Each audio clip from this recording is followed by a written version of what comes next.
Yeah, JD, what do you remember about playing Oral Roberts back during non-conference play, and what are the kind of the keys in this upcoming game? I remember that everybody on their team was a shooter, and they was beating us majority of the whole game, and we just made a late spark run late, and we beat them. So, Scotty? JD, Devo played some really strong defense in you guys' first two games. And then I think he denied Mac McClung in the last minute. I don't think McClung touched the ball in the last minute. Just what makes, in your opinion, Devo such an effective, on-ball defender? He's just in your personal space the whole game, and he just there. Like, he just aggravating you. So, I mean, that's just frustrating for other players. What is Jalen Williams like as a teammate? What's it like to be around him, spend time with him? Oh, he's a great guy. Always happy, always laughing, always got a smile on his face. And he's young, so he's still learning, and he just only gonna get better. Bob Hope. Hey, JD, how you doing? Hey, you guys started 3 freshmen the other day, and I know, Jalen and Devo have been playing a lot the latter part of the season, but what did you think about starting being on a team with starting 3 freshmen, and they all came through with pretty big games? What do you think of those guys as a trio? What they did in such a big game and kind of what they've done all season?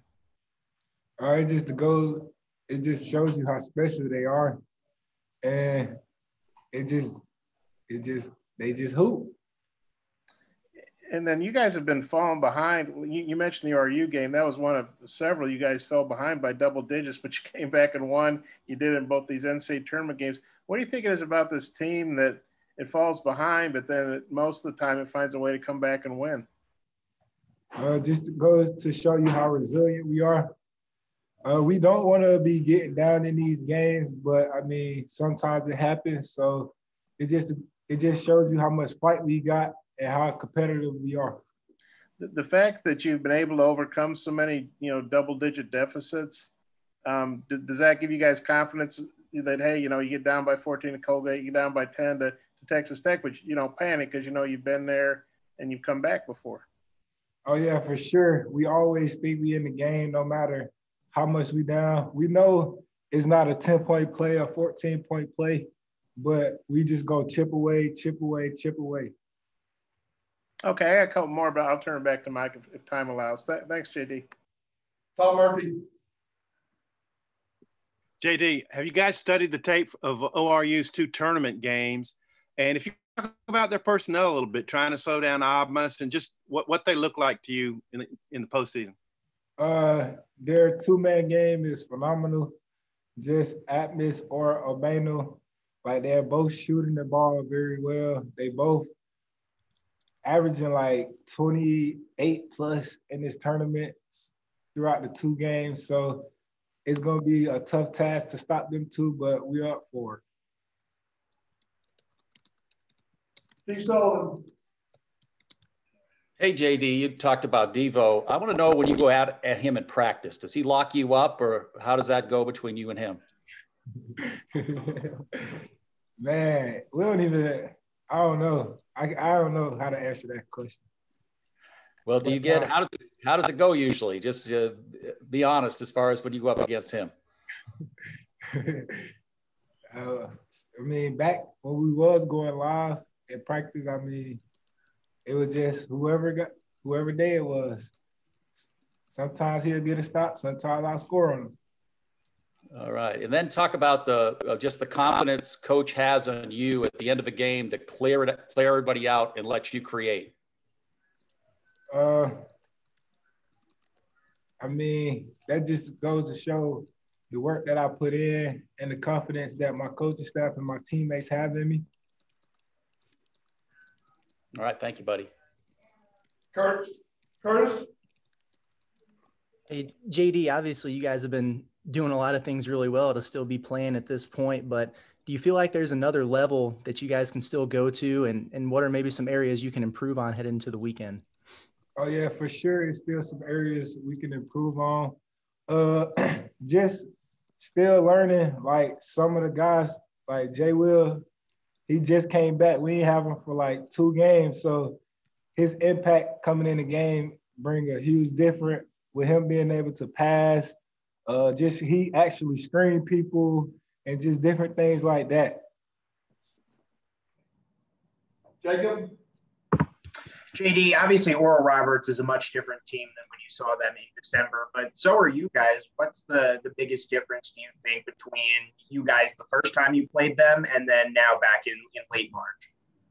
I feel like one of the biggest difference now that we're a little more connected on defense, and we kind of like take away what other teams like to do a little bit better.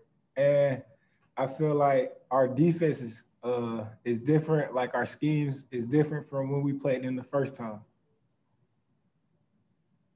Cameron? Hey, JD, my name is Cameron Cox. I'm from 12 News in Phoenix. Hope everything is going well. Working on a story about Coach. What's it like to play for him? And then, too, during the season, I kept seeing his tweets about showing up to practice in different team shirts. What was that like to see every time he walked out to practice wearing a different shirt?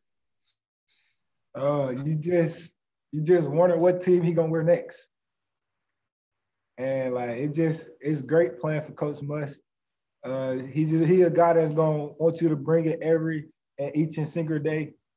And he just has so much energy, and you just got to match that energy that he brings. Can you match it? Oh, yeah, for sure. Thank you. Randy? JD, in the first game against Oral Roberts, you as a team scored 56 of your 87 points inside the paint. Is that kind of the way you see maybe this game being played as well, with so many of your points as a team coming from inside the paint?